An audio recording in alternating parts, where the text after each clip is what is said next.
Let's get ready for Monday Mortgage Minute with your hosts, Tom McNamara and Bruce Woodburn. All right. Happy Monday. Yes, sir. Happy Monday. And yes.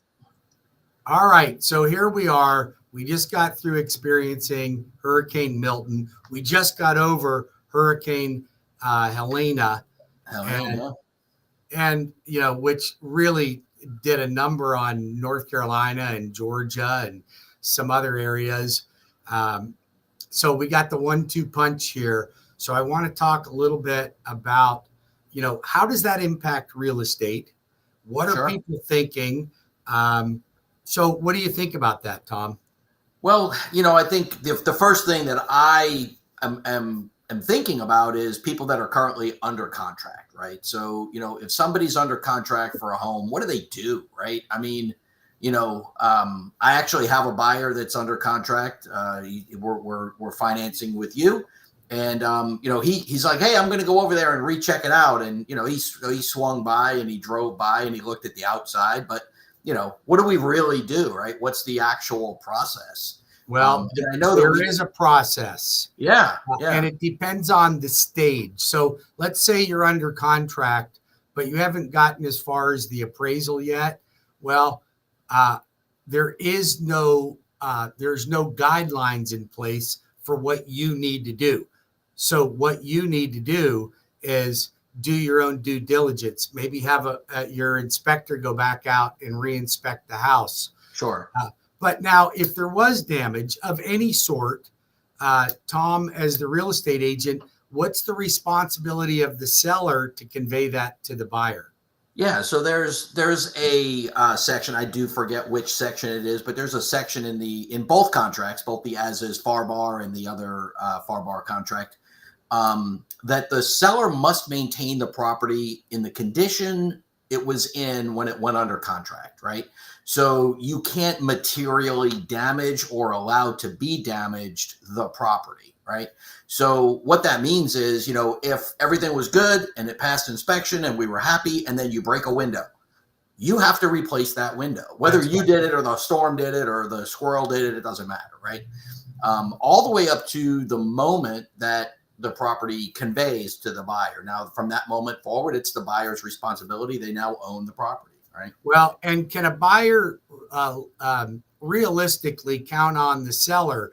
Let's just say they had some minor flooding come in through a door just because the wind was blowing water in. Maybe it wasn't even high water and there was some floor damage, but they got it vacuumed up in time. Is that something that they need to disclose? Maybe there's water underneath the laminate flooring or something, or moisture. You're supposed to disclose that, but we don't know that they always would. Well, that goes back to everything in real estate, right? Yes, you are supposed to disclose that. And if you don't, as the seller, sure, you could get away with it and turn the property over to the buyer. But if the buyer finds out in the next, couple months or year, whatever, that this happened, the neighbor comes by, oh yeah, they said that it happened and they didn't care. They were just going to sell it to you anyway. Well, that could be a lawsuit, So as a seller, you really need to disclose everything that's happened.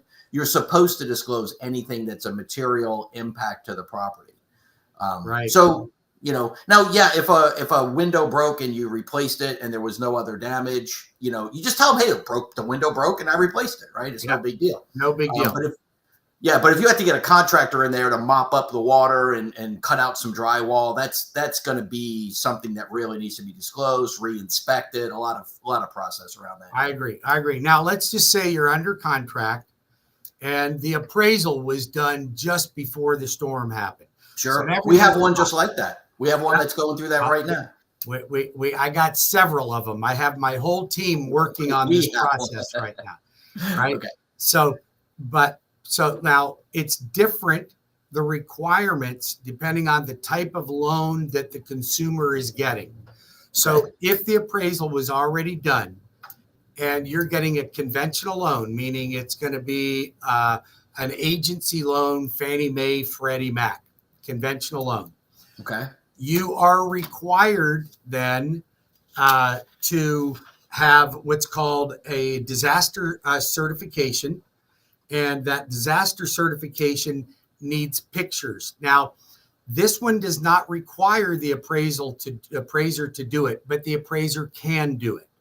But it requires pictures of all the rooms in the entire home, every room, every exterior part of the house, and a picture of the house number. So those are the things that are required for Fannie and Freddie. Now, if you're FHA, FHA is a little bit different. So you also need a disaster inspection, and that's got to be done by a certified FHA appraiser. So the appraiser has to do it for if you're getting an FHA loan. Okay. If you're getting a VA loan, then the lender and the veteran just need to sign a document stating that the house is in the same shape or has no damage to it whatsoever. And then for many of your non-QM loans, like bank statement loans, DSCRs, alternative type financing, those also will need a full appraisal inspection. Gotcha. So the appraisers are going to be busy. They not only had appraisals on their desk to do this week that had been already ordered. Now they're having to go back and re-inspect the ones they've already inspected. Yeah. So not only did you have, stuff that needed to be already happened, but you have stuff that has to re-happen. Plus, let's face it, some of these appraisers they're people too. They live here too. And some of them might be impacted by the storm and not be able to work. And a lot of people hadn't had internet. Some people still don't even have power. Right? Exactly. So we didn't have power till last night at my office. So we just got it. So there's a lot of things that are materially impacted. But I ultimately think, like Central Florida, we got hit pretty hard, but nothing like we did on the West Coast. Correct. Some of those homes are literally destroyed. And that's a bigger problem. Same with our friends in North Carolina and Georgia. They literally were just crushed. So what happens to people that live in those areas? Are they going to rebuild? Are they going to sell? Are people down that live in, Tampa and Sarasota that had their homes wiped out? Are they going to go, you know what? I'm done with this. I'm moving out of Florida. I believe, this is just my belief, but I believe a percentage of people will do that. I mean, especially if you've been hit by 3 or 4 storms over the last 10 years, 15 years, and it just seems to keep happening, and you're in a place that's obviously very exposed to it, you might very well be done. Or if you just moved here from, up north and this is your first one, it could scare the crap out of you. It most really certainly could. It most certainly especially could. If you rode it out, it's like, oh, I can ride it out. This is not that bad. And, then the next thing you know, you're on your roof getting I've rescued. got a friend of mine that's got a house in Captiva, and he doesn't even know the shape that it's in just yet because they can't get out there. Can't get out there. But you know what? He made a comment.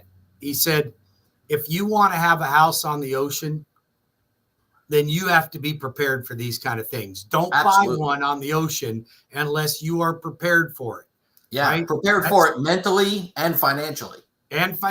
Right? Yeah. And he said that. He says it's expensive to have a beach house, not only to buy it, but just to maintain it and keep it up. Right? Absolutely. Even without big storms, it's hard to maintain because of the salt water and all that stuff. I will say that there's a place that I've been to. It's right around Crystal River area. I forget the name of the islands, but there's this group of islands that a friend of mine likes to get a fishing cabin out at. And I went out there with him.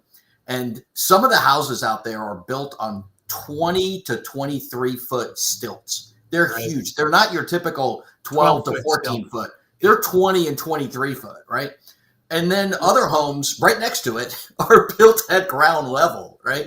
Yeah. And so, I think the person that's at ground level is, eventually going to have to, that thing's going to need to get knocked down and rebuilt. I guess the question is going to be when and who's going to foot that bill, right? Right. Well, I think your house would have to be demolished before, you'd be able to really completely rebuild it according to insurance. Right. That's an insurance deal. That's out of the scope of the loan. I'm gonna talk to my insurance people and see if I can get an answer on that one. Not that I have anybody, but you better wait for a few weeks before you call an insurance guy. Yeah. I think they're going to be a little busy right now. Oh yeah, absolutely. But then everybody's going to be calling for roof claims, and then our insurance is going to get all jacked up again. Oh yeah, absolutely. So yeah, I saw something that they indicated that our insurance rates are not going to increase because of Milton, and I called BS on that. I call BS on that one too. I can't see that not happening. So anyway, hey, I hope everybody's okay out of this storm, and if anybody needs help, including a buyer, a realtor, a mortgage person, whoever you are, if you need help getting through this, if you have customers, reach out to Bruce and I will be happy to help. We'll be happy to help. And anything that I'm not an expert in, I'll let you know, and I'll tell you who I know that is the expert, right? So, and because gosh, we can't know everything. We don't know everything, but we certainly know a lot of people that know the things that you need to know.